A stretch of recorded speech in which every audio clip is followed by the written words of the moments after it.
Before we commence the program, let me introduce our main sponsor.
What motivated me to become a CISA was the global recognition that you get with it. How it fits into my career aspirations is just the knowledge and the network that you get within the organisation of ISACA, and also just the recognition you get globally. Okay, well, the first thing that motivated me to attain the CISA certification was a former boss of mine who was actually also a CISA. So I was just a sort of general auditor before then. He'd come from an IT auditing background and thought that I had the skills to specialise in that because I'd done computer science at university. So he strongly recommended that I pursue the CISA. It would help me potentially in my future career by sort of specialising, open up new opportunities, and also strengthen the team that I was in at the time because they didn't have anyone with those skills.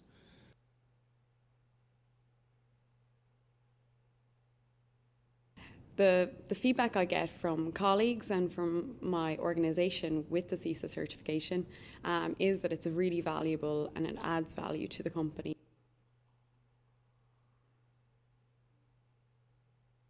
CISA certification helps me on a daily basis by proving that I have a sort of a level of skill and of competence. So when I'm talking to people in the IT profession, senior management, technical guys, on a day-to-day basis about what they're trying to do and what they're trying to achieve, it gives them some confidence that I kind of know what I'm talking about.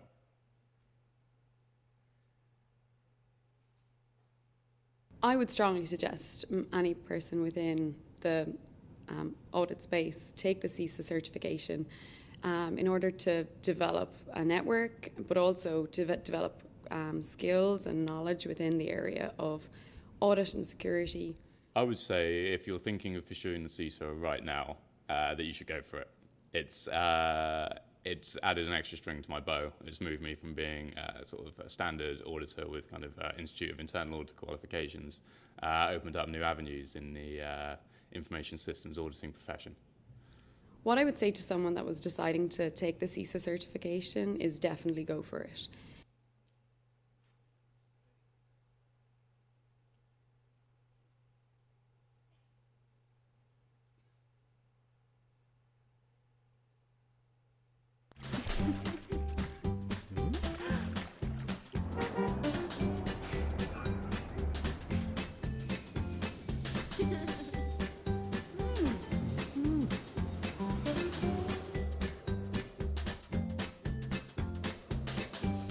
NSB debit cards from Sri Lanka's safest bank.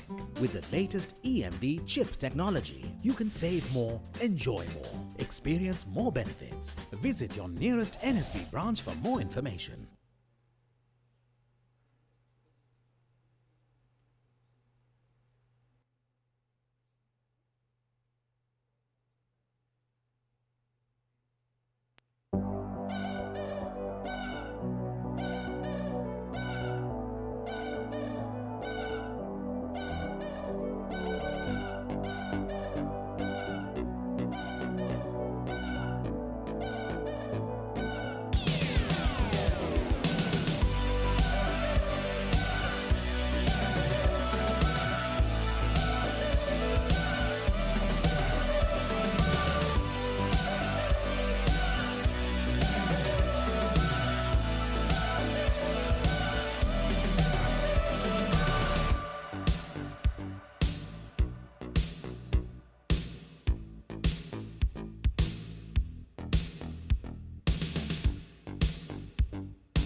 Good morning, ladies and gentlemen.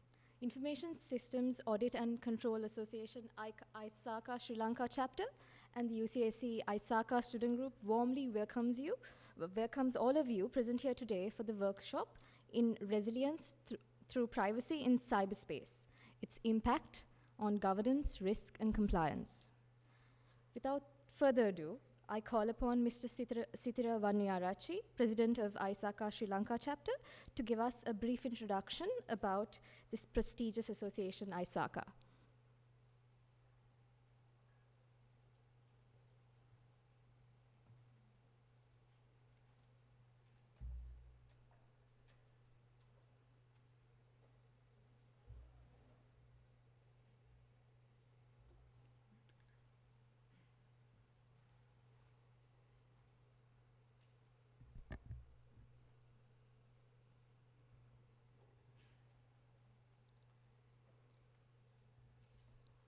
Good morning to all of you and welcome for our conference. We have ISACA Sri Lanka chapter. I think most of you have heard about ISACA Sri Lanka chapter, and I don't think many of you have heard about ISACA student group. So University of Colombo have a student group which is associated with ISACA Sri Lanka chapter. So we thought of doing a big event to give everyone about other universities to give understanding how these universities how these university students can help other universities as well as the industry to do better events like this. I'll give a small introduction about the ISACA. Maybe most of you know about the ISACA, and people who don't know about the ISACA, I'll give a brief introduction. What is ISACA? What are the student chapters? And how we do? And what's the purpose of ISACA?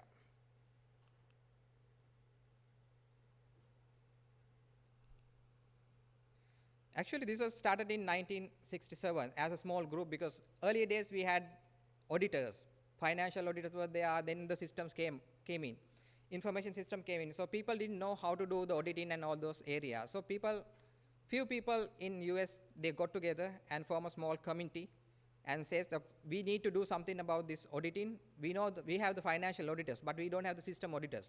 How can we have a small association and help our community, information system community, to build a community and gather the knowledge and have some sort of a standard. So that's how we started in 1967 as a small group, and it was in 1969, they call it EDP Auditors Association.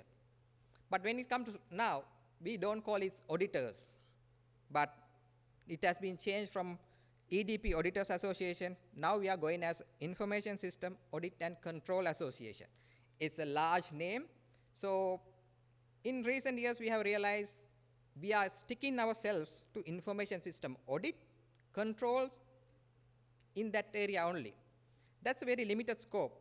Then ISACA thought, no, we have to go beyond that. Now the digital era has come. So we have to go to the cyberspace. We have to expand this area. Now we don't go as Information System Audit and Control Association. Instead of that, we simply call it ISACA. Why? We need to broaden our areas. Now we are into audit, governance, cybersecurity, risk assessment, IT governance. Huge areas covered through ISACA now.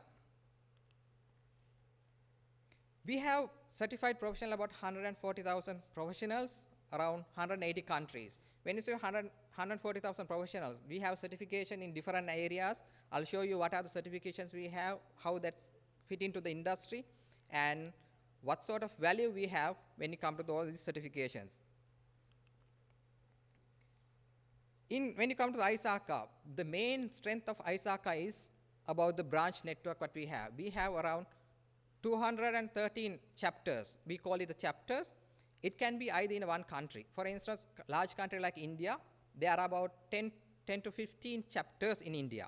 But when it comes to Sri Lanka, we have only one chapter because we have a very small community. Some countries have 2 or 3 chapters.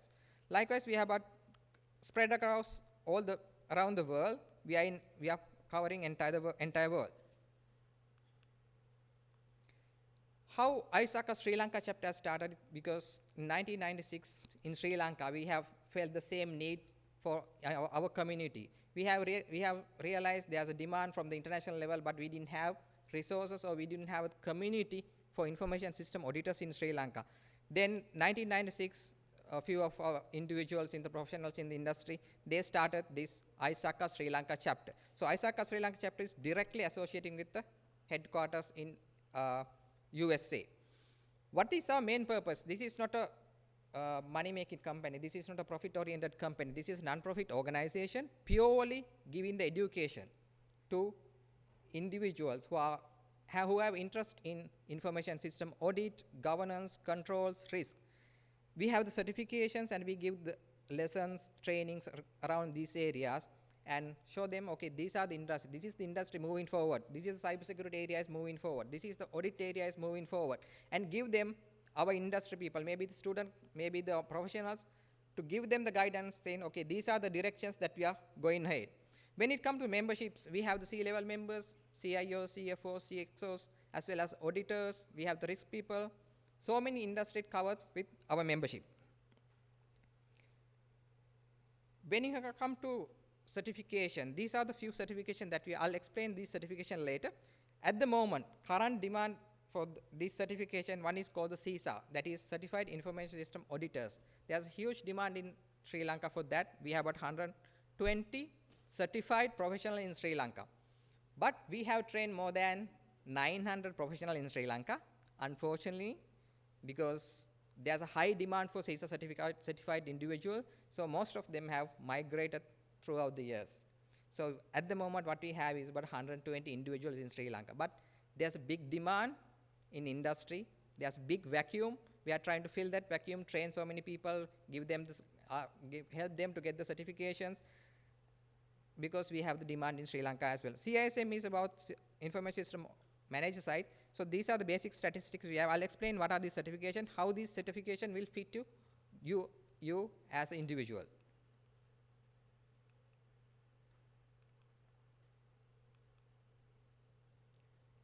We have three kind of memberships. We have the student members, like people who are studying for the universities, they can get membership, as well as the professional. This is mainly earlier targeted as professional certification. Now it's changed to students, recent graduates, and the professionals.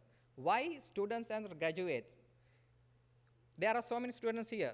Maybe in 5 years down the line, you will be joining the industry workforce. So you have to have a correct area, correct scope to see, okay, if you are going in this path, you will be an auditor, you will be a cybersecurity expert, you will be in this particular area. That's why we are training individuals, like students, to come into this area from university level.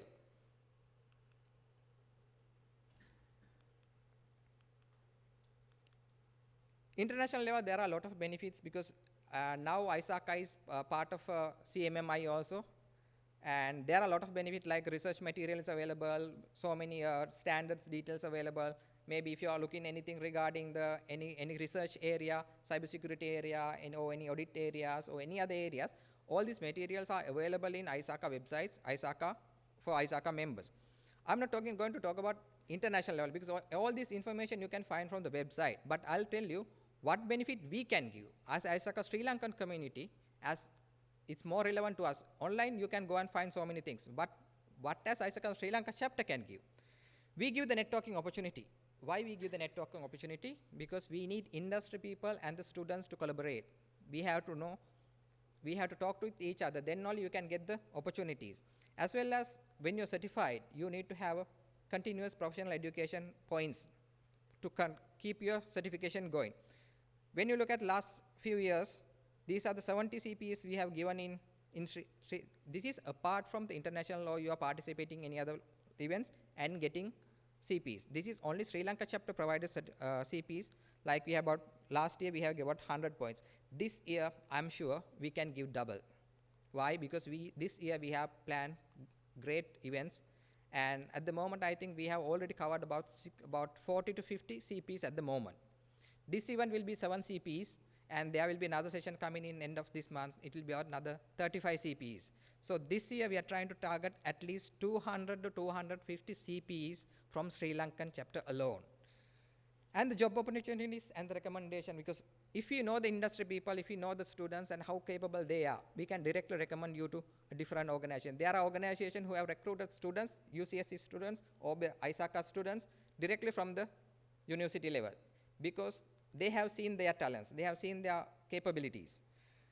Other than that, we have tied up with different institutes like the FITIS, BCS, CS Sri Lanka, IIA. Why we have tied up with different industry people? Because this is a very small community. We need to have collaboration with each other. Maybe the auditors, maybe the IT governance people or other people, we need the collaboration. So if they have any event, what we can do is we can give the member benefit to them. Maybe we can give their same rate as the CS Sri Lanka is giving. We can give the same rate as the BCS providing. That's a benefit for ISACA Sri Lanka chapter members. And recently we have started joint event with international level, where I think recently we published some event in Chennai, I think it's Hyderabad. Hyderabad had a conference and we want to give free tickets to few people. There's another conference coming in Chennai that will be in next month.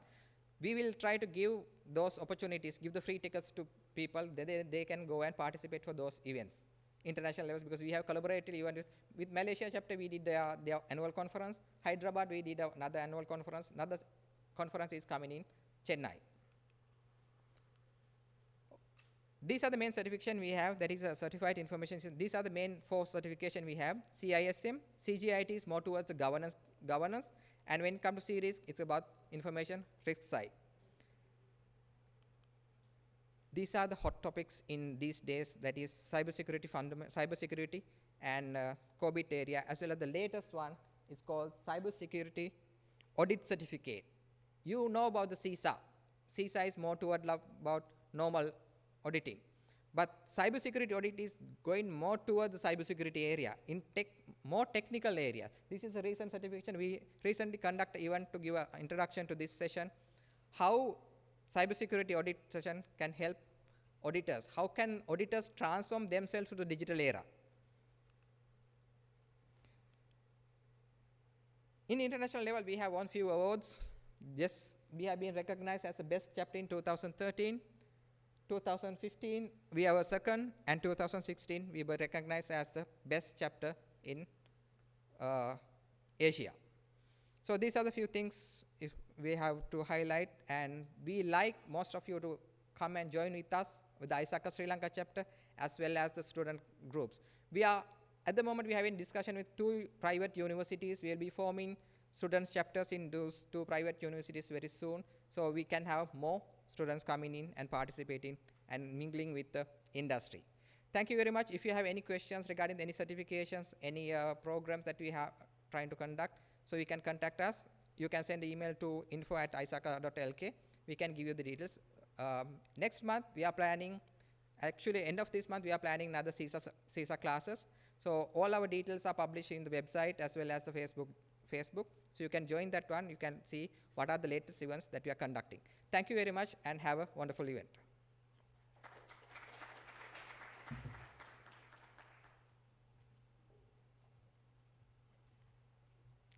For our next session, a successful implementation of privacy in organizations, we have Mr. Udita.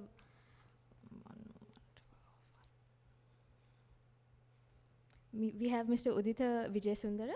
He is the IT director attached to ISM APAC, and he's also attached to the board of directors of ISM E Group. Also, he's a visiting lecturer at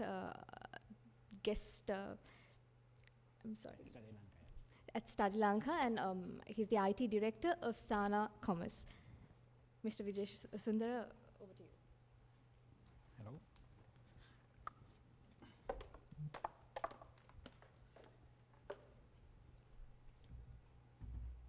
Give me the clicker. This is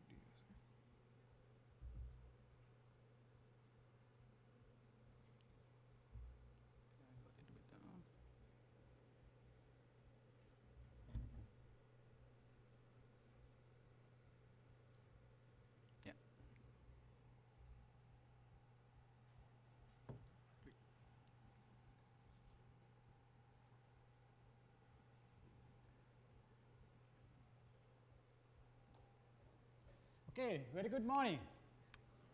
No, it's not enough. So, very good morning. Very good. So, yeah, so how we can start? So, can I know like how many students are here? just to know the crowd, so they need to be easy for me, to explain certain things in, different ways. How many students? No students?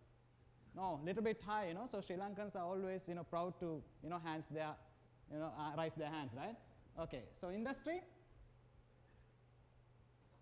Okay, so very good. So I'm Mudita Vijayasundara. Already, she explained, what I do. And I started ISM APAC in Sri Lanka, 2014 with the help of course, my group, ISM E-Group, which is the Netherlands-based company. And then I joined to the board of director in Sri Lanka, and then I'm now, responsible for entire ISM E-Group IT operation, right? So we are covering more than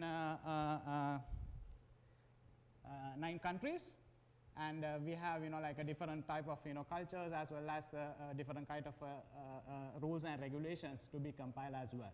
So one thing is of course GDPR, and of course I have quite a lot of experienced people to talk about in later on the sites, and I will just try to land it what actually mean by my session, and about us, so we are expert in e-commerce, and we have more than 27 years of experience in e-commerce, right?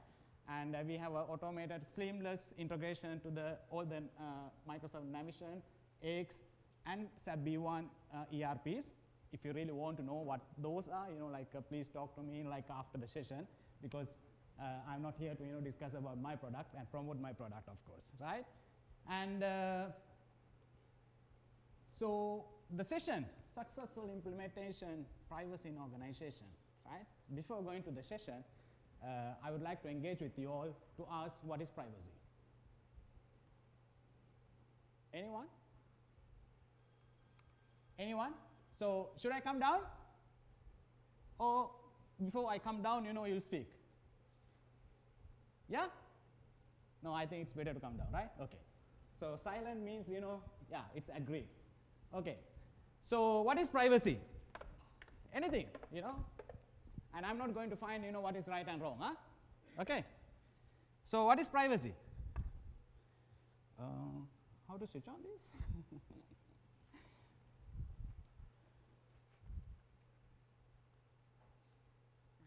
Okay. So what is privacy? Don't worry. Do you have privacy? Yes. Okay. What is it? Uniqueness of personal details and the ways we are interacting with when it comes to IT industry, when it comes to internet. Okay, so don't talk about the IT industry. Just think about yourself. Okay, when it comes to my privacy, then my personal details I am sharing or not to share. Okay, so do you have confidence on your personal data? Are you sure you are not sharing with anyone? No, I'm sharing. You're sharing. Yeah. You know about it? Anyone having different opinion than this from industry? Because industry also very important, because my chapter of course going to be discuss about how we can safeguard privacy in organization. So anyone?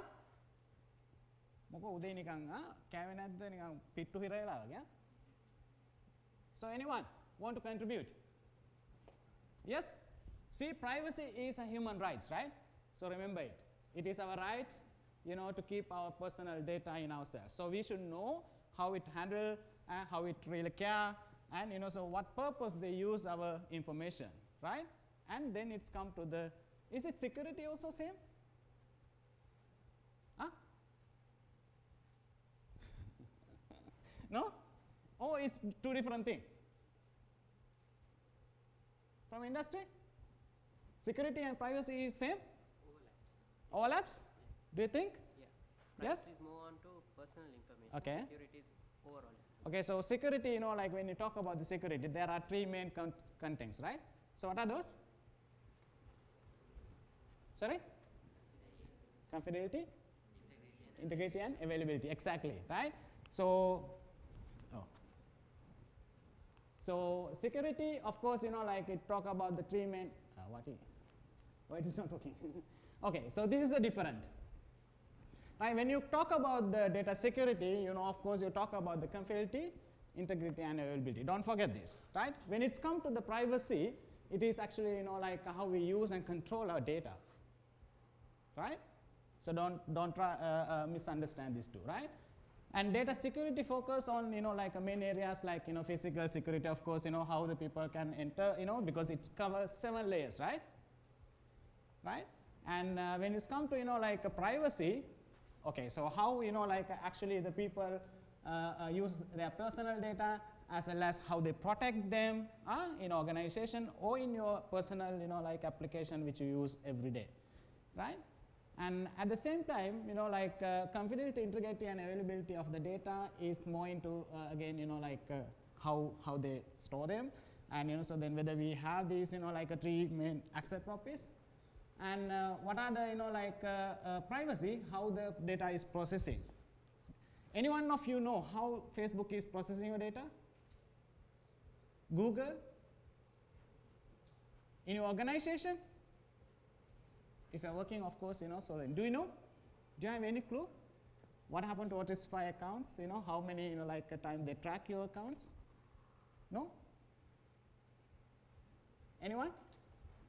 Any IT, like a professional came to you and, like say, hey, you have login, from this location, and your Otisfy accounts got hacked. Any idea about that? Did you request this from, your organization IT department? Whether to check, so whether your account compromised? No, right? Good. So go and ask, right? After this session, you go and ask, right? So can I see, like my account, like accessibility report? Okay, so we are not there yet, and let's see. And what is workplace privacy?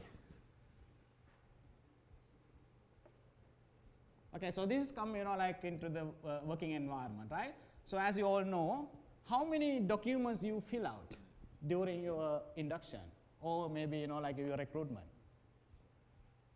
How many? It's a lot, right? So do you know where they store their data? Right? I know, like personally, in my experience as well, some of them, of course, kept on HR table, right? Right? Some of them are printed and, like a leftover, like in the printing area.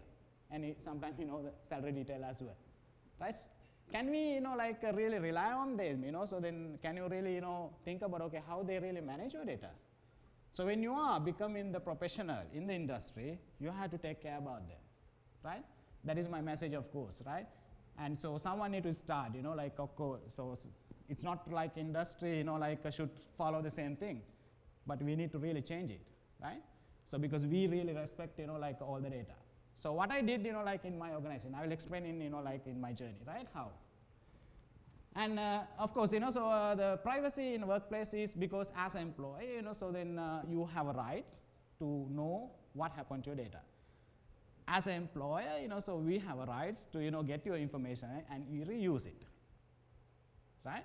So that's why we are, like requesting your all the information, family background, and your qualification, as well as, like your all other, like activities you do, right? To cross-check your background and, so what is your, like personal, like information. So because we really want to, like get the real idea about the personality as well, right? So that's why HR is, requesting that, right? And while doing, like work as well, they request more other information as well, right? So, and what is personal information? Some of, yeah, you said, it's a personal information. What is it? What is it? Personal information.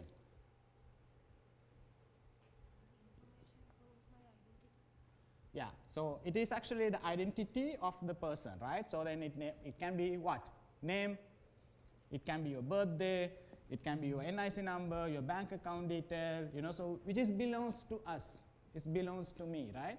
So it really, like not can be, like used by anyone else, right? And then you can ask, okay, so why not my name?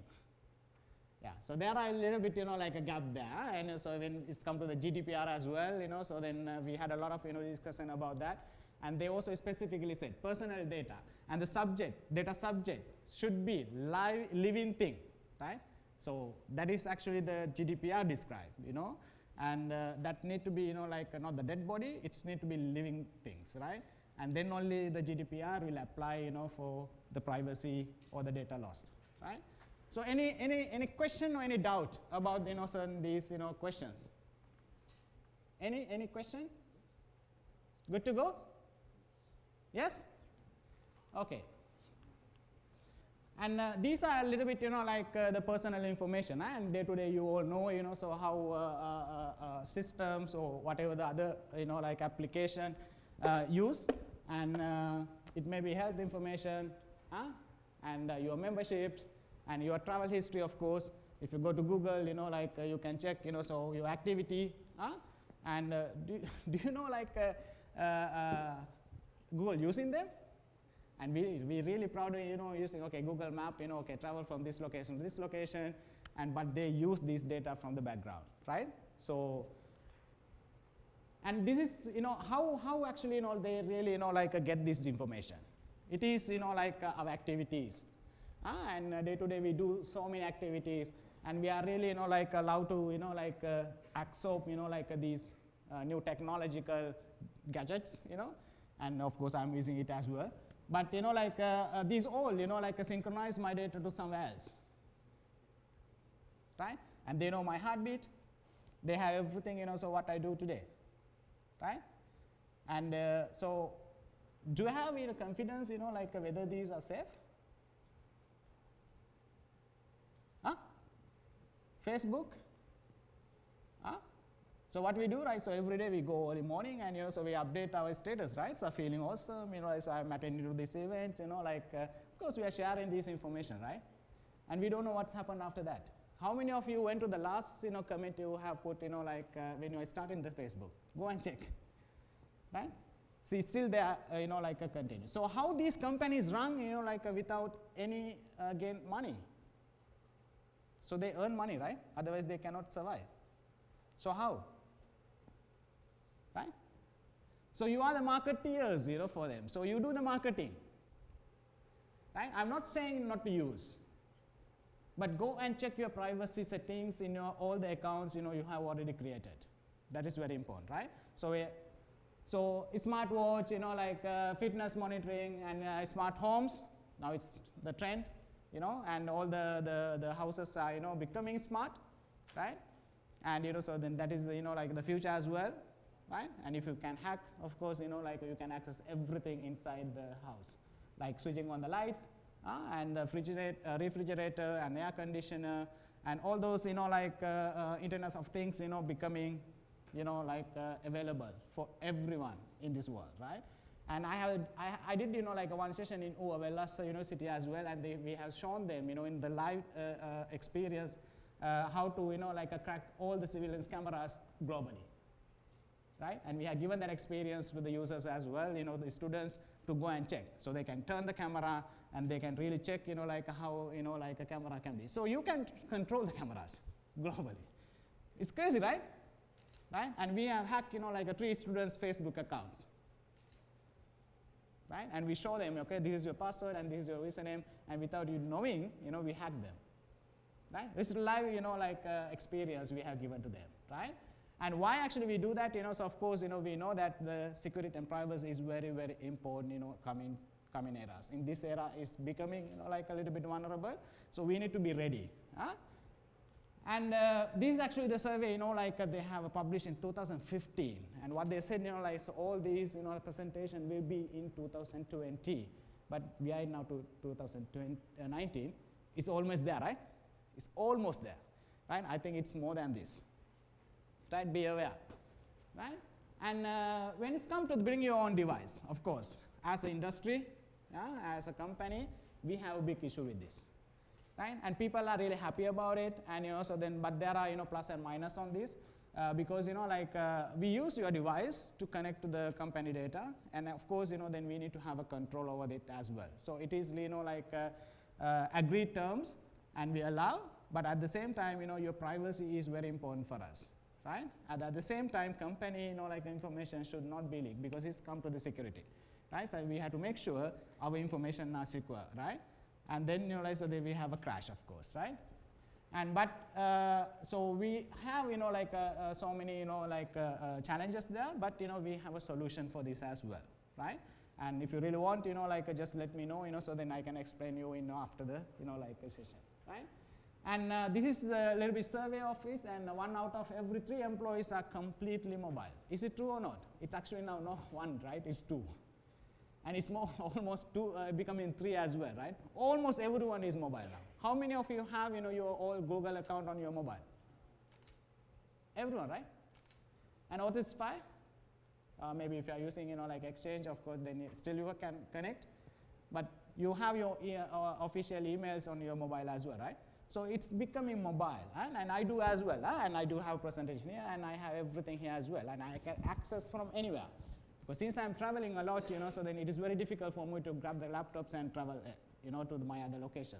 So I prefer to store everything on the cloud and access where I'm really, reachable, right? So I need only the, one device. It doesn't matter what it is, and I need the internet connection. That's it, right? But we can control it. How? Actually, we are, as a company, we enable, only the known devices to connect to my network. Right? We are not allowing, any third-party devices to be connected. Because, so then if someone want to connect, what we do, actually we ask them to request it. So then, our ID department is releasing those, devices for temporary basis for maybe 1 hour, 2 hours, so then of course automatically it will be go offline, so then after that they cannot connect to, right? And yeah, so 4 out of every 5 employees spend at least some portion of their time working outside the office. That's also true, right? And this is true factor in our office, and we really allow, to people to allow them to work from home, and so then we are encouraging them to work because it make life and work balance, and that is one of the a key benefit at ISA. And so because of that, so then we have a little challenge there as well, because they connect from their home laptops, as I told you, so we are allowing that for particular time. So then they can really work there, and then they will be disconnected automatically. If they want more, of course, they have to request again, right? And 1 out of employees say, so then, yeah, it doesn't matter, so from where they are working, maybe they can go to the cyber cafe, or maybe they can come to the, university, or maybe, a free space they can work, right? Because end of the day, as a company, we're really looking at the end result, right? And that is becoming true as well. Most of the companies now doesn't care, so where the physical location is, right? And they really want to, get things done. And that's becoming, the future as well. So most of the companies will go offline, right? And especially banks, right? So it's becoming, automated, and people don't, want to go to the bank, right? Because it's a big queue. Why? If I can do all, because for me, last 3 years, I never went to the bank unless I really want to put my signature. I do every transaction online, right? So it's easy for me, right? Rather, waiting, for big, a queue, right? And these are, a principle of data protection, right? So then, because when it's come to, data protection, it's very, very important to know how we can do that, right? So number 1 is, lawfulness and fairness and transparency of the data, right? And I will talk about that in some other slide as well. And then, the strong limitation. So we need to have a limitation, right? Because right now, we collect almost every data, so what we are receiving, do we really need it, right? How many of you have, really thought of, before accepting terms and conditions, right? Actually, this application really needed these, information, like accessing camera, accessing, your contact detail, accessing your, maybe your, map information, do you really need? And but, so you all, go and, install it, but after that, you don't know what's happening, right? So we really need to, as a company, since you are going to work with this application development or, a solution provider, think about, do we really need this data, right? If not, don't collect it, right? And then integrity and confidentiality, of course, is come under, a security, and then, so then purpose of limitation, because we really want to, as I told you, we really need to have a purpose to collect the data to process, right? And in organization as well, collect the data what you want, and courage, to collect the data you really don't want, right? And data minimization, again, come, like relevant data and how you can really get the necessary information from them, and accuracy is also very important. So when you have some data from the employee, you have to really get the up-to-date data. How we can do that? That we'll talk about, huh? So because I know, so most of the systems, in organization have outdated data. Why? Because HR actually has to do this every time, right? How we can really mitigate this, right? We allow, users to update their data. Then I have my privacy, then I can actually, say, hey, you should not really see my birth year, but you can take, my birth month and day, that's fine, right? Then I can restrict it, right? And I can control it. So these features are available actually in, so many systems we develop as well as, we have in the industry. And a checklist, right? For the best practices in the workplace privacy. So number one, is there a policy and practices how employee personal data collected and handled? So if your organization is having this checklist, I think, it will be, good because, so then actually, what data you collect and how you handle it. And if so, you can communicate these policies, and I don't like the word policies, of course, so we have auditor as well as, compliance, a team here, so we can ask, so how we can really transparent this one, because policy is a little bit, a controlling. So what we use in our company, so we never use the word policy, we told them it's a guideline, right? There is a two different thing, of course, right? When it's come to the definition, right? Why? Because we really need to get, a good, adaptation from the employees to follow it. Otherwise, it will be just, like a document, people will not follow. Then as here also, does the business collect only the information, really necessary, right? And you can actually, check with, your departments, so whether this is true or not. Does the business retain personal information in a secure way, right? And what you should do, right? And data privacy strategy. You can discuss this with, your management, or, when you are developing something, and you can do this. And the number one is, getting the support from the top management, right? So this is a very difficult part. Top management never understand the privacy or the security and why it is important, because we take most of the time, it is as granted, right? So best thing what you should do is discuss this, every maybe the board meeting, or ask them to come and sit with you and explain them, right? If it is also not possible, ask, and collect these information, right? And show them with the numbers. Data will not lie. Numbers will not lie, right? So collect the incidents and, show them the, a progress. Okay, this is what happened last week, this is what happened this week, and this is going to happen. It's a prediction, and so you can actually always forecast, so what is happening next. And then based on that, put the risk level high, right? Then the board, of course, will, come to your side, and, at least, they will start listening. Because investing on, privacy or protecting them is a little bit, a difficult part, right? So then, because I won this challenge, of course, I spent, 3 years collecting all the data throughout the global operation, and I presented it to my board, and, so then they realized, oh, okay, so then there is a race, because it's one thing is the reputation, because it's very, very important, and, so the other one is, of course, losing our existing customers, right? And then, so they started, discussing with me, then, so we started the journey. So we started this journey, after 4 years. Right? I took 4 years to convince my management. Of course, it is the natural, in every concept, right? And higher data protection officer, this is also very important, DPO, and because he will be collecting all the information and presenting to the board or the whatever the IT department, security auditors and whatever the things, and he will be responsible for, because we need to have a single contact point, so then the people also know where to go, right? That will overcome, most of the challenges employees have as well as employer is having, right? So, and know and understand your data. So collect the data, then you understand whether we really need this data, and remove unwanted all the data, right? So then that will minimize your strategy scope, right?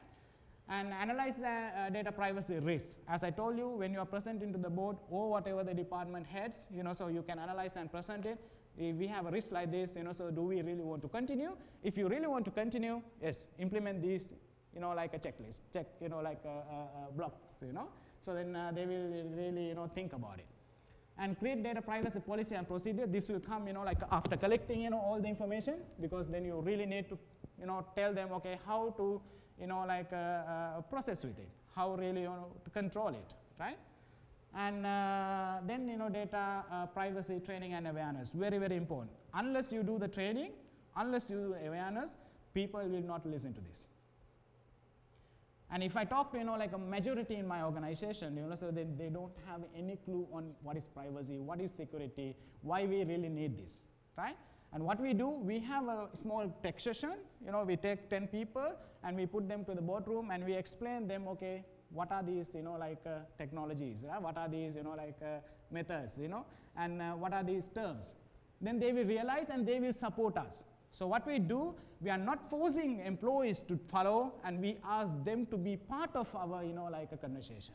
So then they realize and they will really support us to continue, what really want to do in the organization, right? That's what we do. And otherwise, it is very difficult. I know this is not easy, huh? But if you take, like a 50% of the employee, rest will follow, right? And otherwise, it will not going to happen, because it is always, like they said, it is the IT responsibility. Is it? Before, yes. But now it is everyone's responsibility, right? And you cannot say, so why, my data lost? Because part of, your responsibility also there. And continuous monitoring and compliance. So this is very important. Once you implement something, it is not the end. It is a beginning, right? And periodically, like you had to do this, like audits, and you had to do, like a pen testing, whatever the things you do, like you had to do, and take at least 2 times a year, you have to do this. That is what we do, and it's going to be every quarter, going forward, right? And that is important. Why actually we do this? Not to find, so what is went wrong, and find, who actually did the wrong thing, but to get the list, checklist for the next year. What are the things we need to focus on, right? Then, we have action list to do next year, to protect, your privacy in terms of, like a data, right? And stay hungry and stay foolish. That's the best thing you can do. Be foolish and think, and okay, what will happen? If Google, hack my account. I know it's not going to happen, but what will happen, right? If someone access my account, what will happen, right? And then so you will get the answers as well. Right? So this is what actually, like industry say. This is actually taken from, America. They think that, they have, 39 of the people say they are buying, decision based on the privacy concern. We do as well, right? I do myself, and before I actually purchase anything, I read the comments and I did the recommendation. And how many of you have put recommendation on your any application you already downloaded and using right now? Anyone? Good. Keep doing that. Why? Because our knowledge and our sharing, our feedback is very important to save from the bad guys, right? Because we are good guys, right? So we really need to share what actually our real feeling. Maybe sometimes you feel okay, my information are leaked. Then put in that application comment, so that other people can review it. And 27 of the millennials and purchase online, of course, because security and privacy concerns in the past month, right? So really we do this? No, right? But it's from America. And 32% of US adults always consider the company privacy policy when it's choosing a website or visiting online shops, right? And this also, 48 of Americans public believes that privacy and security are same, while 52 is same. In here as well, it's same, right? And also it's not actually the same. It's 2 different point of views, right? And Yeah, so this is 41% of IT professionals who work at companies, while experiencing the data breach. And, so then this also happening, in our case also, lot. And because we cannot stop that. So these are the tips. If you collect it, right, you really, really, really want to protect it, right? And think about it. Really, really want to do this. Be open and be honest on the process and so what you do with the data. So then you can buy the employee voice, right, or the customer or the vendor voice. And building trust by doing what actually you say, and so it is when it's come to the confidence, okay, so you should really believe us, when it's come to what we said. So if I say no, your data will be not really stored, yes, it should not store. So we are not backing up your data, your personal file, yes, you should not do, right? What will happen, if someone come to know you are really backing up them, then your entire journey will be stopped, because they will not trust, right? That is very, very important. And create the culture, because we always have a learning culture in our organization, because we really love, that's why, so I'm here as well to share, so what I learned from, my journey. And so we love to do that, and in our organization also we do, okay, learn something and share it. Learn something and share it, because our brain is having a small capacity, right? So if you really share it, then you can really grab more as well, right? So create that culture in your organization. And don't count on your privacy knots, because you all know so there are a lot of terms and conditions now appears after GDPR implementation from the Europe, and almost all the sites they just popping up accept or not, right? So we don't really read it, but we accept it, right? Because they take the consent from you. Okay, so I'll collect your information like login players, login IP addresses, and they say, so then I will be using in these areas. You just read one or two, then you will realize actually what is the purpose of it, right? Because then you cannot really go to the authorities and complain about collecting your data, right? That is what actually they do. And contact due diligence and maintain oversight of the partners and vendors. Of course, very important, because when you work with the companies, you really want to handle the company data as well as your customer and partner data. Very crucial, very, very important, right? You really should respect all the data as well. So for example, in our case, we do the software development. We really download entire database from Europe region to Asia, so we cannot keep it locally. So once the job done, we have to really erase it, and we really need to destroy it. And if someone really asks, we really need to show the progress as well. Okay, so how the journey went out. Downloaded this time, reused this time in the application, and we figured out the bugs and we fix this, then we throw it out, right? So then we have at least a little release on this. This is what we did, in our office, so then once, you find the data breach or the privacy, breach, you can inform to the guys, that is a DPO we implemented there. So always, I'm part of, that committee as well. So we review them, whether we really lost it, right? Especially losing, laptops, using your credentials. We have 1,000 of phishing attacks, maybe, in the mobile session, they will talk about it. So that is the biggest, a risk we have today, right? So many email we are receiving, we cannot find it whether it is real or not. True fact. I can really create, myself, with anyone names, and it is really, really, look like real genuine, right? And to give, this, what we did, we did our, phishing, tools ourselves, and we did to all employees, more than 600 people globally. And do you know what is the percentage, we actually succeed, right? 84% of the employee click the link. 84%, right? And only 4% just inform the IT department, hey, I got this, email, and it is a little bit, not genuine. Can you really look? Only 4% from 600 people, right? And we did again, and the result actually, the same. So that's why we thought of, okay, educating them, and then, giving, more information to them is the only way to mitigate it, right? Because we cannot implement any kind of a system, to grab that, right? So that's why we implemented, like onboarding program. So that we have a, like a training, like a 5 minutes. They just go through and they have a few questions to, like answer. Why? Because we really want them to be engaged with the content, right? And that's what we do. Every employee we are onboarding, they have 5 courses must follow in terms of privacy, security, and basic of data breach. This little bit privacy. Okay, what happened?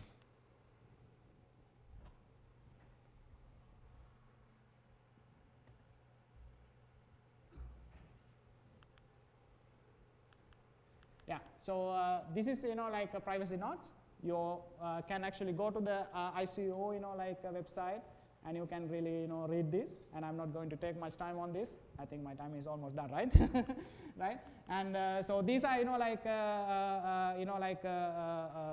vulnerabilities, and so it's WhatsApp. So then WhatsApp also got the fine. Because they are sharing like a WhatsApp information with the Facebook. Even though they are in the same company now, they cannot do that. And they got the fine, actually they got the underlying, undertaking, like a letter from, the what you call ICO.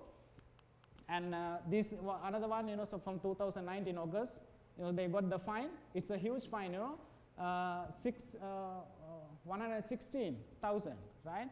The fine, the information actually they have leaked, right? And this also, the university, they lost, like all the students' records, and they got the fine around 120 euros, right? And Apple and FBI case, how many of you know about this? This also privacy. No?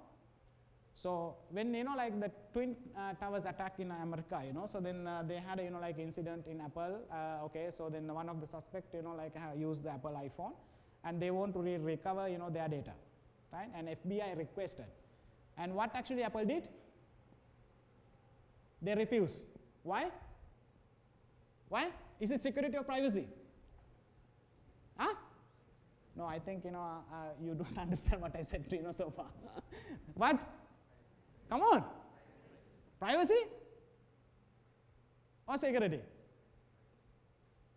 Huh? Apple is having device. FBI is a third party requesting information from Apple. Right?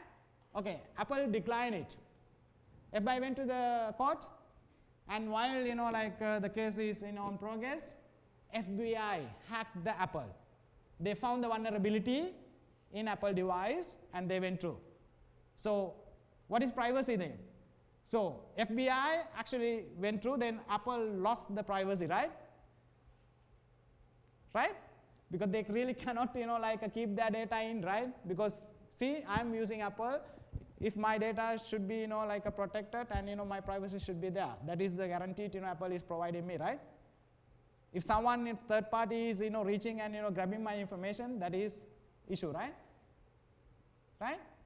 So then the case went in different way, but like a security point of view, Apple did the right thing because they cannot really disclose any information provided by their customers, right? It's encrypted. That is the main case. That is why they asked to revamp entire system to read this data, so which is not happen. Okay.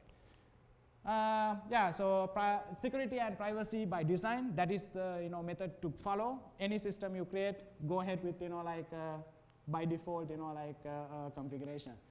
And knowledge is the community. That's why I'm here. So that's why the panel is here. So then you can really get the knowledge, and you can really send us your challenges as well. That is where we can really overcome them, right? And awareness is one of the key things. And the read. You read more, right? And these are some of the sites I think they can share this. You can go and read this every day. They have a breach. They have overcome some of the areas as well, and then you can really see what is happening in the world, right? It is not what they think, right? And yeah, so thank you very much. If you have any other questions, please come to us, and I will be here a few hours. Then we'll discuss, right? Thank you very much.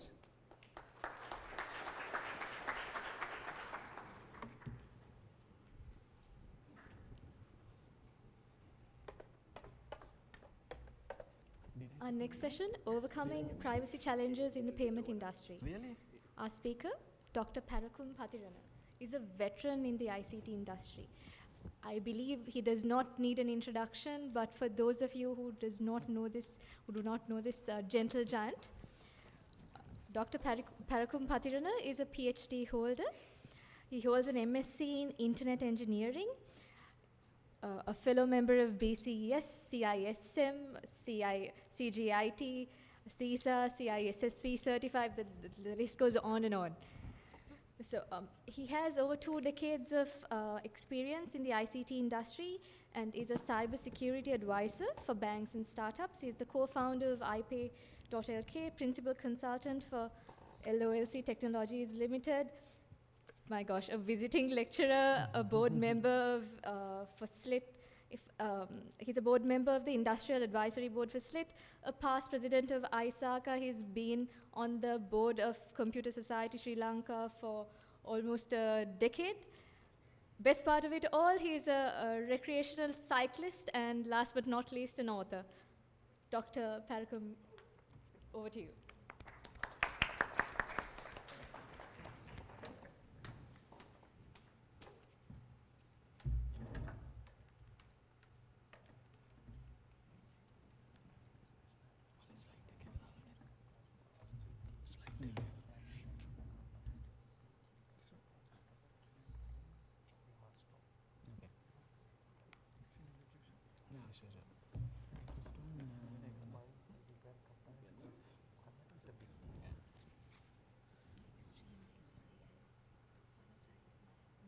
No, it's okay, don't worry. No, it doesn't. Good morning, gentlemen. Okay, giant part, yes, I'm big. 2 decades of experience, that puts me in a very awkward position on the edge. So, there's a slight twist to the topic also. I don't know how many of you really remember this image. Yes, if you could raise your hand, if you remember this image. Okay, so that makes a lot of you very young, right? So this is from one of my favorite movies, all-time favorites, Matrix. So this is the time when Neo was unplugged from the Matrix. Okay, so the session, okay, since this is actually on privacy, so whatever I say, like, it's my own personal views, nothing to do with my employee or my beliefs. So, okay, so the session is actually on, now, if you really take, now I saw most of you have mobile phones on your hand, right? So this is basically about unplugging yourself, right? Or again, if you want to coin it in a different way, I want to put it something like, okay, taking back your life, right? So the way I see it, it has become a pandemic. So again, I'm just going to tell you the problem in a very sort of easier way to understand, but how we have come here. Now, if you look at what really happens in an internet minute, I'm not really going to run through everything, but I believe most of you are aware about big data. We are collecting everything. I mean, so the previous speaker talked about the privacy, right? Google knows where you are. Probably Facebook also knows where you are. Lots of other applications that you have installed in your phone knows where you are today, what you are doing, and all that. So it's about now the society we live in.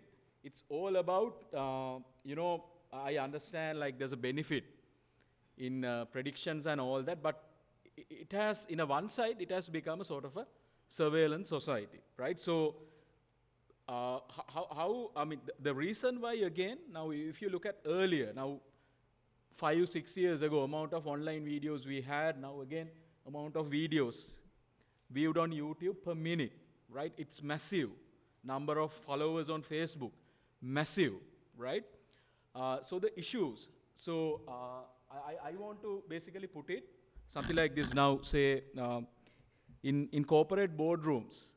Now, many places, okay, it's like the cyber security. Everyone knows it's a problem, but nobody wants to talk about it. It's like the what we call elephant in the boardroom, right?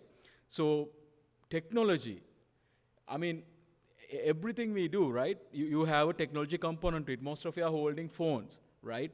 Most of you are driving cars connected to internet, so at least some of you, right? So you have CCTV cameras recording where we are. So the session is recorded, right? You register online. So this particular event also even shared online. You could mark your attendance. You could do all that. So whether we like it or not, this is where we don't have a choice. So it has become an invincible actor, technology. So it's collecting data about what we do, what we like, and all that.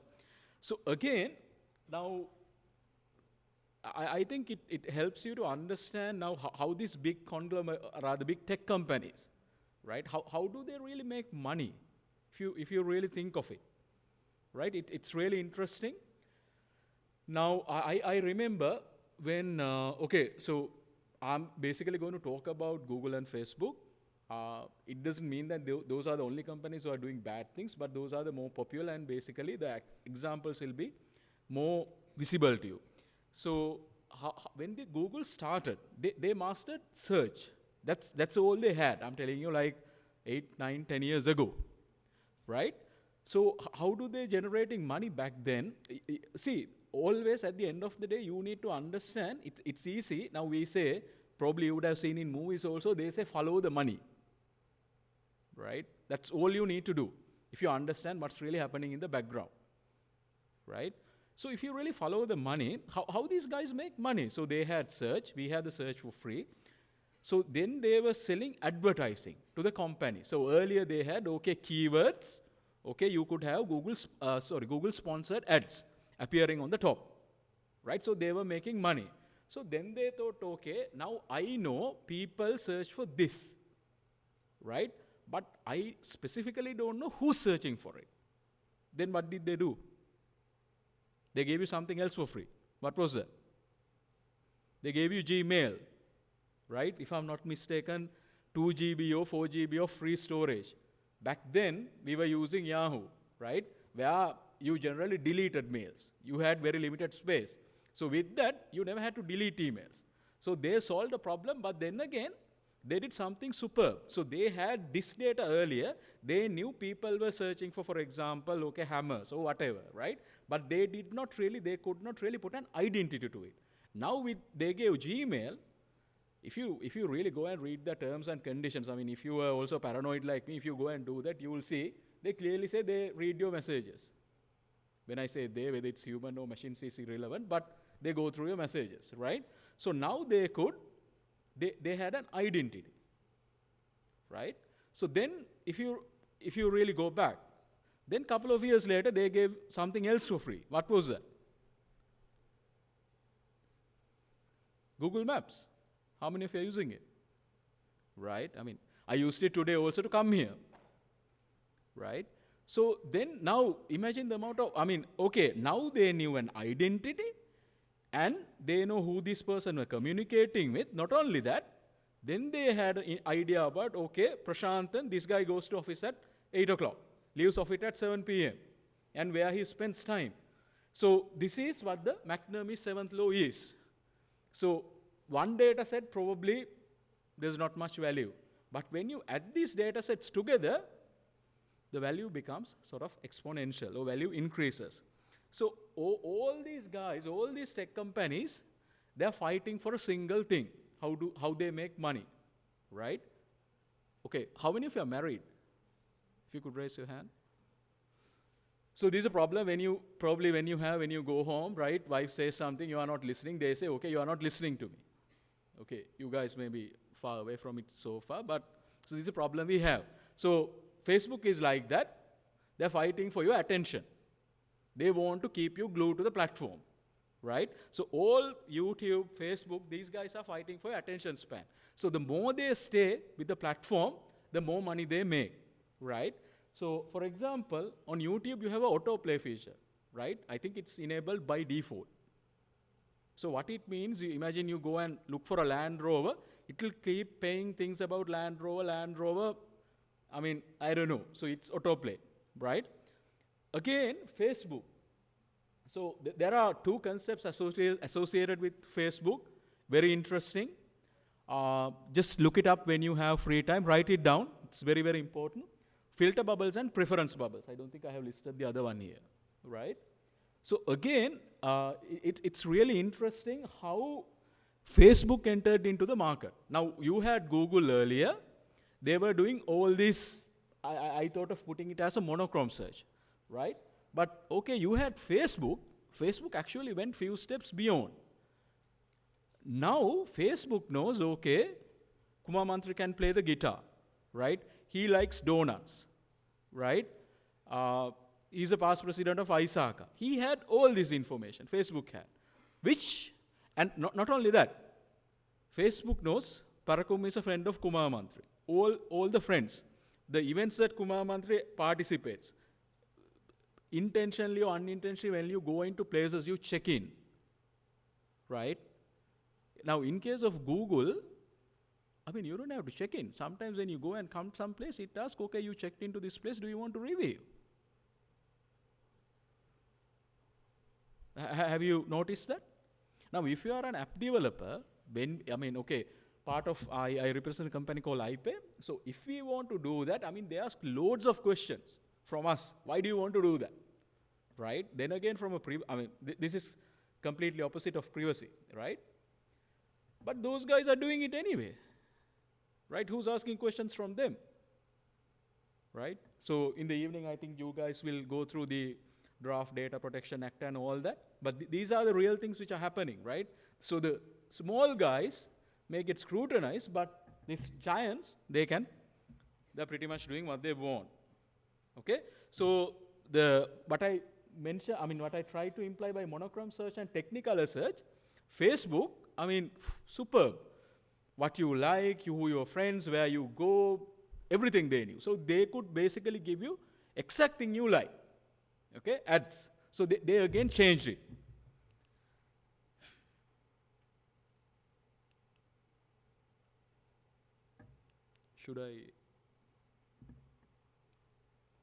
Can we flip the slide? Okay, right, oops.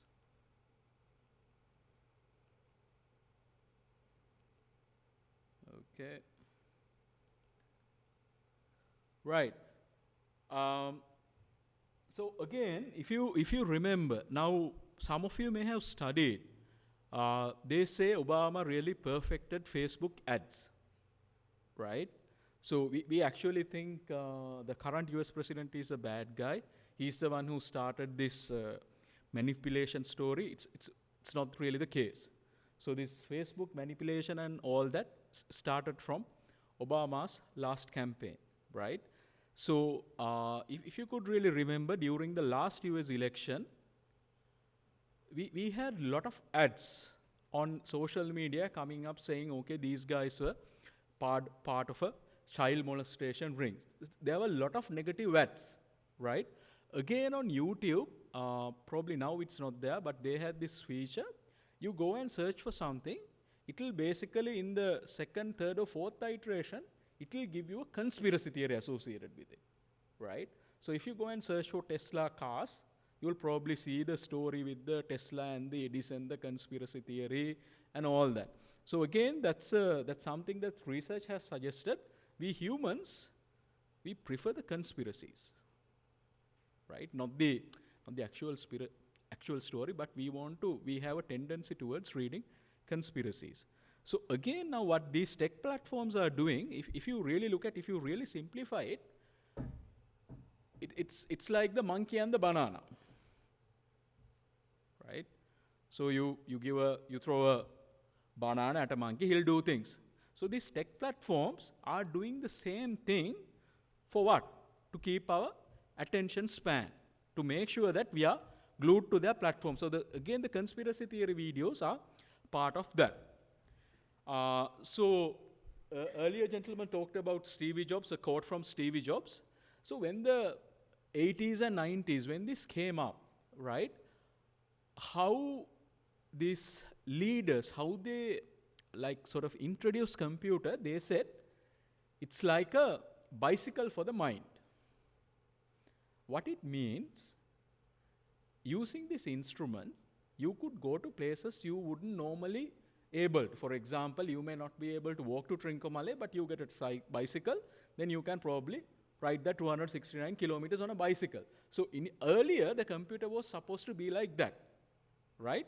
A bicycle for the mind. So you could actually do things you could not do. But now, it has actually changed.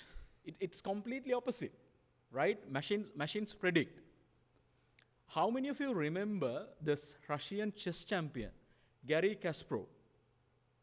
Yes?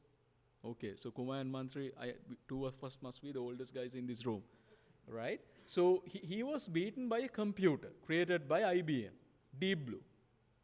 So if I'm not mistaken, if I remember right, they say, okay, when you become grandmaster that level, you can at least predict 8 to 10 levels on the board. You move this, this is my move, and all that, right? So when that happened, it sort of changed things, right? But how many of you are studying AI? Okay? But still, there's a problem. So people or the researchers, they were thinking, you have this board game called Go. How many of you have heard of it? Board game called Go. Again, that's something you should read about, right? So Google, they had a project called DeepMind. They created something called AlphaGo. That game is completely different from chess. It has a lot of, I don't really know how to play the game, but I know the theory. But it's really interesting story. So again, now I think you have this grand judos, if I'm not mistaken. The highest one is 9th level. So that machine was able to beat, I think he was a Korean gentleman, South Korean guy. He's the current champion. So everyone was expecting him to beat the machine, 5-0. But I think it went 4-1. Machine won it, right? So when that happened, it completely changed the game.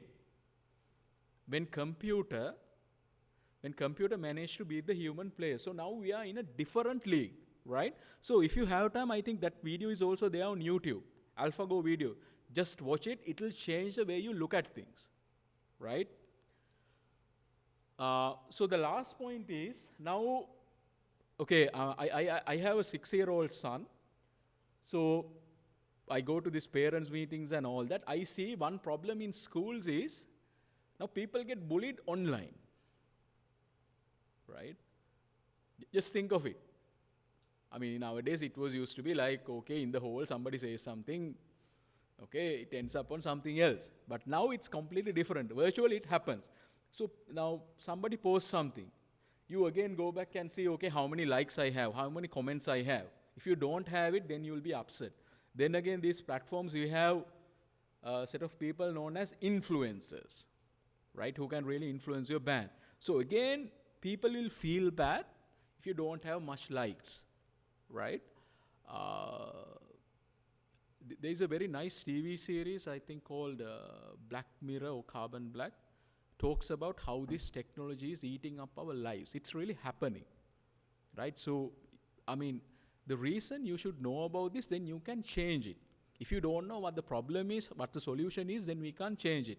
Before it happens, we should try to change it. So the problem with the Facebook is, now if you take, I think it was 2 years ago, they did a psychological experiment with the feed, with your Facebook feed.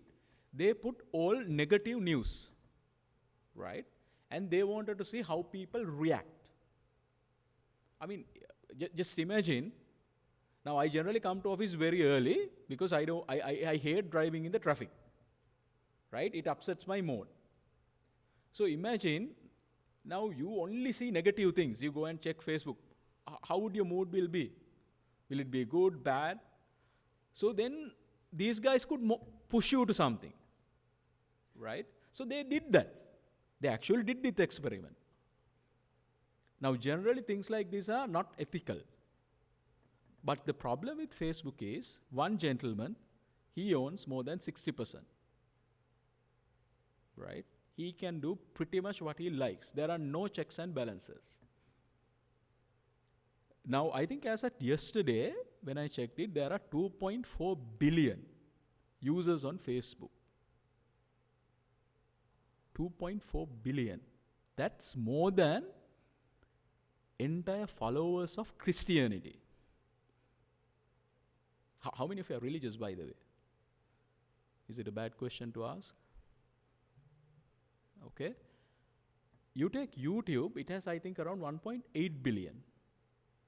That's more than the followers of Muslim. Right? So imagine this gentleman coming out and telling something or doing an experiment like that, and out of this, how many people he can sort of push to believe what he wants you to believe. Right? So this is actually a comment from a guy who was doing polling for Mark Zuckerberg and Sheryl. So sort of top guys at Facebook. So this is what he said. Right? We have this guy owning 60% of the company. Now he must be 34, 35. Right? So he can pretty much control this number of people. Is it a good thing to have or bad thing to have? My opinion, I mean, even a president of a country is answerable. There are checks and balances. But in here, there are no checks and balances. Okay. Oops. Right. I thought this is again something very interesting. This was a research done in 2017 by MIT.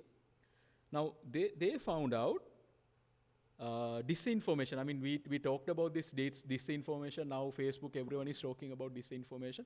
This is false information, right? Fake news. So it shared 70% more than factual stories and spread roughly 6 times faster. But then again, just think of it technologically. On these platforms, you have bots also, right? But here, they say, okay, fake news is spread more. So for bots, they don't know what's right, what's wrong. So again, this proves our early hypothesis. So people have shared more bad things or conspiracy theories or sort of things which are controversial. Okay.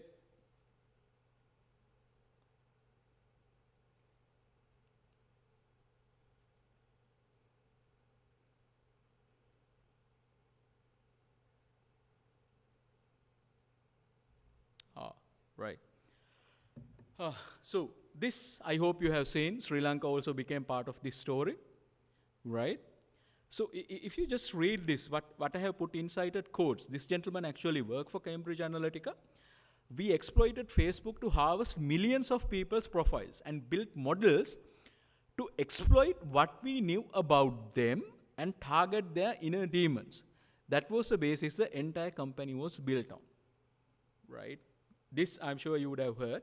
So again, this talks about the darker side of us. But remember earlier, how we wanted to look at computers was bicycle for the mind. Now it's not a bicycle for the mind anymore, but basically people are trying to use this for really doing bad things. Okay. I actually wanted to find this, right? So since we are also in the fintech industry, this is something we talk about, data points. Data point could be anything. I mean, you can just Google and get a definition. It could be maybe something you like, any single attribute. You take Facebook, now it may be more. They have 29,000 data points about a user. Aren't you worried? 29,000 data points about a single user. Should you be worried? Do you know what this means?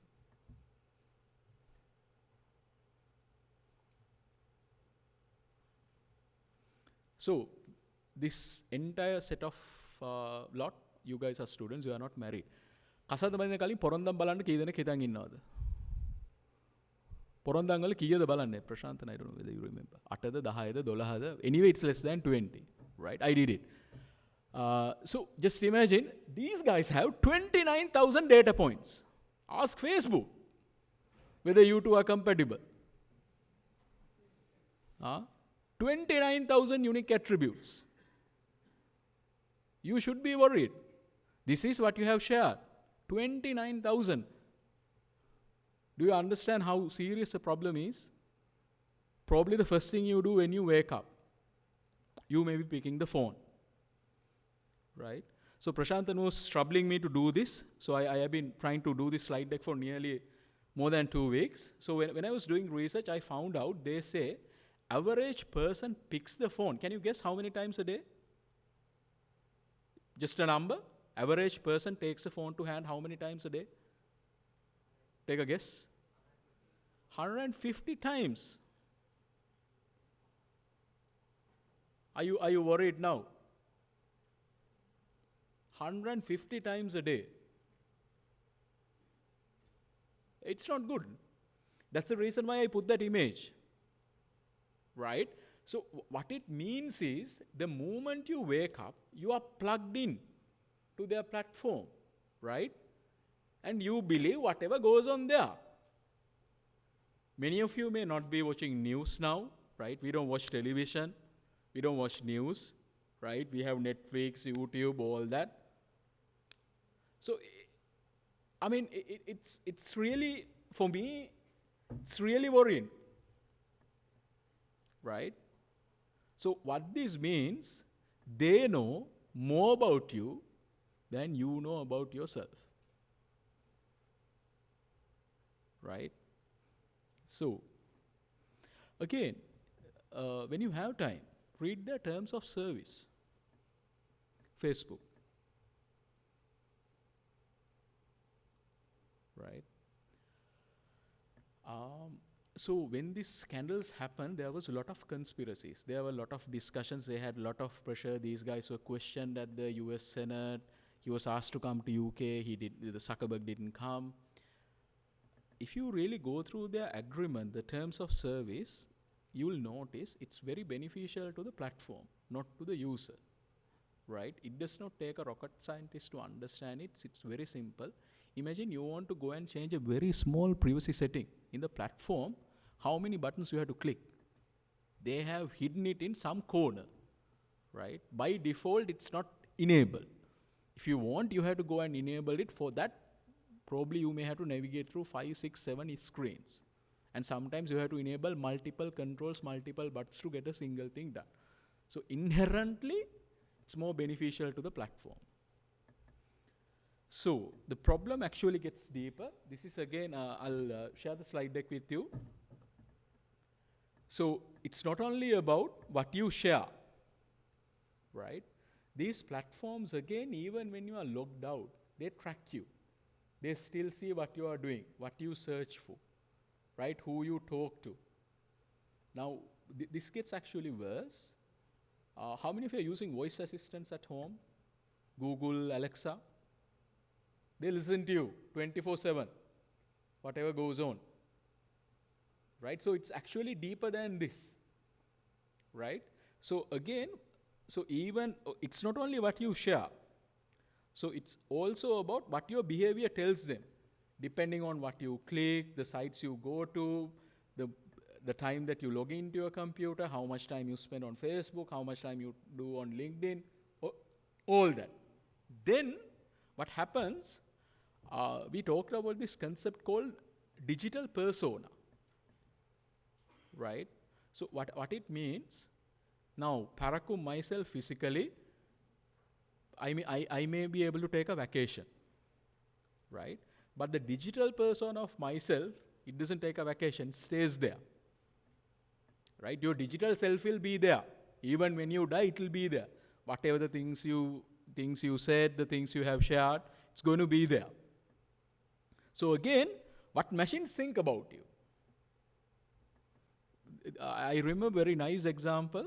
I think it was in India, US Railway, these guys had an app where you could book tickets, right? So once, and again, they were displaying free ads, Google ads. So there was this user, he has seen a lot of porn ads, pornographic site ads. So he has taken a screenshot and put on Twitter saying, what's wrong with the Indian Railway? You see a lot of pornographic things on there. So then these guys replied, sir, these are Google ads. This is based on what you search, right? Not something we push. So this is based on what you search. Make sure you clear your cookies and browsing history and all that. That was a solution, right? So what machines think about you, right? So it's very serious. Okay, so solution. What can you do about it? Now you understand the problem. So since I started preparing this, I did a lot of reading. So one solution to this monkey banana problem, you can put your phone to grayscale. You can. Android, Apple, all you can. But trust me, I mean, I have been using this now 2 weeks. I hate this, right? My son hates this too. Now, but I'm looking at the good thing. He doesn't take this to look at YouTube videos because there's no color in this. But now, this can't if I'm a monkey, now this platform can't throw bananas at me. Why? I don't see notifications. I don't see yellow, blue, one notification, all that I don't see. So that's actually one solution. Then again, you need to think of yourself, how distracted we have become. Right? You get something on WhatsApp, you get something on Viber, you get something on the other. So actually, probably the amount of work we do would have drastically reduced. So after starting this, I have muted all these. So now only at a time I decide, I go and check it. I don't get notifications. Right? But I don't know whether your wife or whether your boss is going to like that. So when that happens, imagine try go and explaining to him, okay, I want to unplug myself.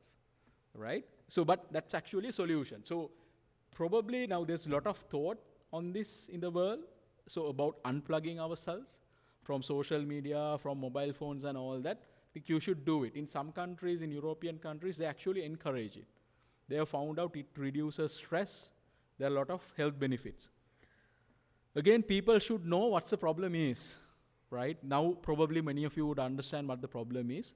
You really need to worry about now, okay, I mean, you guys are young, so this will be a real problem when you become professionals. But again, now for us, the kids, for them, it will be a real big problem. So we need to tackle it before it becomes an epidemic. My personal belief, these larger tech companies, they should be regulated, like tobacco companies.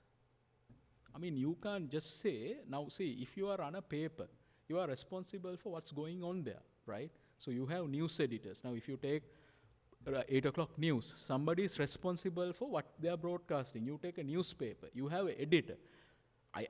Just because I don't like Prashantan, I can't go and say something bad about him. So there has to be control. So again, these platforms, they are like editors. It may be your content, but they have to be responsible for it. Now, I think you maybe remember there was an incident where one guy went and killed a number of people in New Zealand, broadcasted in Facebook. It took time for them to take it down, right? So things like that, I mean, they make money out of you. So it's their responsibility to handle it. So I think these companies needs to be regulated. My point of view, if you are collecting data, they need to be regulated. So again, they need to change their behavior. Like for example, in case of Facebook, now 60%, one guy controls. So I don't think that's a good way to run it. It's always to get opinions from people, and it's always to have checks and balances. Before you go and do something crazy, get the consent of other people also, so they are more accountable. So think of alternatives, right? So if you are designing applications, be fair. Be fair to your users or data subjects. Tell them this is why we collect your data. Don't sell their data. Now still we get, Sri Lanka, since we don't have anything, we get a lot of spam, right? We get a lot of phone calls, especially during election period. We get recorded messages, we get New Year greetings, all that, which we don't really want, right? So this is what we discussed. So again, since this is becoming a problem, I think I saw, when I was doing reading, I saw it has become even a problem in Sri Lanka. People have got divorced because of these platforms, right? We have had unwanted problems in schools, universities. There were, even the last weekend paper, there were cases on Facebook parties where people were trading drugs and all that. So, this needs to be regulated. Again, I think it's the way I think about is it's always better unplug yourself from these platforms and spend that time with your family, right? Now, many times I have seen you go to a restaurant or you go to a movie, till it starts or whatever, till the food comes to your table, you don't talk to each other, but you are like, okay, either checking mail or doing something, right? So my opinion, best to still have certain human conversations. Again, I found out there's this unit, Center for Human Technology. Those guys are doing, you have a lot of TED Talks also. These guys have done a lot of research. And some of these guys who are running this organization, they have worked for Facebook. So I saw a very nice article done by the guy who invented Facebook likes, right? So just see how it changed things, right? I mean, I know it has created a lot of solutions for advertising community, but it has created a lot of problems, right? More problems than a solution. So that's about it. I hope it's at least something interesting. If you have any questions, I can take it up. If not, we will. Thank you.